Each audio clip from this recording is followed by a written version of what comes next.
সাবধানে ওঠো, হ্যাঁ সাবধানে, আস্তে আস্তে সাবধানে ওঠো।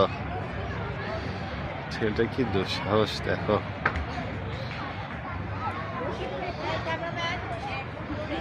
হ্যাঁ সুন্দর করে আস্তে আস্তে বাবা, আস্তে আস্তে, রিল্যাক্সে, রিল্যাক্সে রিল্যাক্সে বাবা, রিল্যাক্সে ওঠো। হ্যাঁ সাবধানে। হ্যাঁ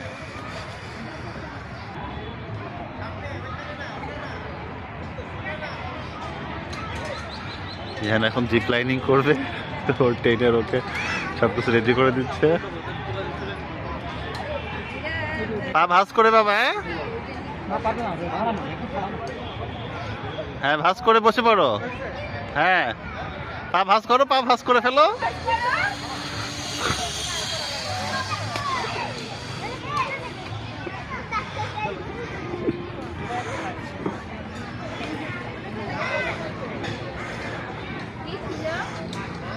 মজা ছিল। আসো চলে আসো, ওইখানে চলে যাও, ওইখানে ড্রেস খুলে দিতে হবে। গুড।